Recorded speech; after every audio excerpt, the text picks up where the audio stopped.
Two things that I am incredibly impassioned about talking about on this channel: healthy diet and extending your mental capacity later in life. So we have a little bit of information here in regards to Flavanols. What are those exactly? Well, we'll figure it out here because the name sounds familiar, but you know what? Hey, I'd be lying if I said I'm any sort of an expert on Flavanols. Maybe I am. I just don't know it right now. Maybe we're going to know a little bit more by the end of this article. Trust me. Flavanols may lower age-related memory loss. Great. Fantastic, because we're having breakthroughs when it comes to dealing with dementia and Alzheimer's. And now if you can do it through healthy eating, and it looks like, yeah, hey man, for as narrow the scope of the stuff that I eat consistently, I see a bunch of stuff that's on there that I actually consume fairly often, okay? Like spinach, onions on occasion, but broccoli, broccoli, cauliflower, basically daily. Blueberries, I do love me some blueberries, but it's really tough to find them up in my neck of the woods. And kiwis, that's the one major exception, okay? Like, I'm not a big fan of kiwis, they're not my cup of tea, but you might like them. New research finds eating more Flavanols, a type of antioxidant found in many fruits, vegetables, tea, and wine, could slow the natural decline in memory that comes with age. Study adds to growing evidence showing dietary Flavanols is associated with brain health. This research lends hope that those concerned about cognitive decline and Alzheimer's disease can take ownership of their health and work with a physician to modify their lifestyle in an effort to mitigate the detriment of Alzheimer's disease and decrease their cognitive decline. Study author Thomas Holland, medical doctor, professor at the Rush Institute for Health Aging, told the Epoch Times. 2 Flavanol showed the greatest effects. Well, tell us, Dr. Holland. His study analyzed data from 961 participants living in retirement communities and senior public housing in Chicago. Yeah, they need to know which roads not to go down, okay, which side of the city to be staying on at all times. Were enrolled in the Rush Memory and Aging Project. They were between 58 and 100 years old. Those are big old bars that they have there, okay? And I would imagine, not trying to denigrate anybody who's on the further end of that spectrum. I think most of the damage is probably done by the time that you're 100, but you know what? Hey, if there's any benefits that can be gained there, that's a good breakthrough. I appreciate that. Hadn't been diagnosed with dementia at the time of enrollment. If I make it to be 100, which is, that's a big old ask out there, okay? I hope it's not one of those medically assisted type situations, okay? I want to be like Lee Majors if I make it to be that old, okay? Pulling tugboats with my teeth. Researchers divided them into groups based on their daily intake of Flavanols, ranging from 5 to 15 milligrams per day, which is the amount of 1 cup of dark leafy green vegetables. Hey, I do that consistently. Cool. But I'm not 58 though. Okay, I'm not 100 either. Somewhere in between. Just joking. 32. Holland and his team then examined the effects of the 4 major Flavanols: camperfol, quercetin, mycertin, yourcertin, hercertin, theircertin. Oh, I'm sorry. And isohameritin. There we go. On the rate of cognitive decline over 7 years. Among all Flavanols, camperfol showed the greatest benefit. All right. Those consuming higher amounts of foods with camperfol showed 0.4 units of decade reduced rate of cognitive decline compared to participants that ate the least. The next most effective Flavanol was mycertin. Participants that ate, maybe it's myristin. I like mycertin better. Rich foods experienced 0.3 units of decade per reduced rate of cognitive decline. The other 2, quercetin, had 0.2 decline, and isohamnitin, had no effect at all. So that's basically useless. Thankfully, that's the one that's useless because that's the most difficult one to pronounce. Holland said that various biochemical reactions, free radicals, and reactive oxygen species can cause cellular and even organ level damage. We call this damage to our cells and our bodies oxidative stress. Yes, of course. Think about it this way, okay? Whenever you hear the term oxidative stress, whenever a metal gets oxidated, okay, the residual effects of that is rust, okay? So just imagine that happening to your cells. It's kind of like they're rusting. It's just a little bit more, granular than that. Previous studies have found that oxidative stress is intrinsically linked to age-associated cognitive decline.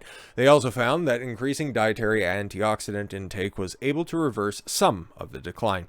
Holland explained that when we eat foods containing antioxidants like flavonols, they act as reducing agents that eliminate those free radicals and prevent further cellular damage. They help fight off inflammation and any harmful molecules that could be causing harm to your body, said Hoda Tatawani, Tatawi. There we go. A registered dietitian at Staten Island University Hospital, part of Northwell Health in New York. Tantawi emphasized eating actual foods is better than using flavanol supplements. You know, of all the supplements that I've tried or researched over the years, haven't seen too many flavanol supplements, okay? Maybe that was that push. You might have seen that, just adding a greens supplement to your protein shake or something like that. Maybe that was the entire purpose behind that trend. Like, that's died off, thankfully, as far as I can see. It makes these nutrients more bioavailable to the body, meaning the body will absorb the nutrients in a more efficient way and allows us to reap the benefits of the nutrients. Yeah, of course, then you get all the added benefits of just the fiber that's around it. That's always the same argument. It's like, yes, you can have your fruits in a nice juice, but you're missing out on all of the benefits of having like a banana in its natural state or an apple or strawberries and stuff, okay? It just breaks everything down and you don't get all those little extras, but you don't get to carry it around in a nice convenient cup, and you can't consume a mango through a straw. Well, you can. That's just a sign of a good girlfriend. She added that another benefit of getting flavanols from food is that you're consuming all the nutrients the food contains, rather than only one nutrient from a supplement. Good sources of flavanols include berries, onions, red cabbage, kale, parsley, tea, red wine, dark chocolate, citrus fruits, and soybeans. Ugh, yuck. The richest source of camphorol are green leafy vegetables like spinach and kale, and herbs that include dill and chives. At least they're tasty stuff that they're recommending, okay? Like, I know some people just kind of turn their nose up to kale, but I appreciate it, and it's in the mix of, lettuce that I get. That's the base of my salad every evening, so, hey, I'm a big fan. Cranberries and Swiss chard and garlic, okay, are good sources of mycertin. Cool. According to Holland, a limitation on the study is that it's observational, which raises the risk of residual confounding by measures and unmeasured factors, meaning there could be things that the participants are doing that could help or harm the cognition that we are not measuring or privy to. Of course, yeah, they could also be smoking a pack and a half a day and wondering why this bad cough is rumbling around their old brainaroo, causing some damage. Meaning that they could be those participants that could help or harm the cognition. Oh, not privy to. See, I gotta up my intake on that stuff, because even though I changed the page, I read the same paragraph over again. Another limitation in the diet was self-reported and involved asking individuals to recall what they ate over the previous 12 months. The risk recall bias, which is the participants provide inaccurate responses depending on how well they remember.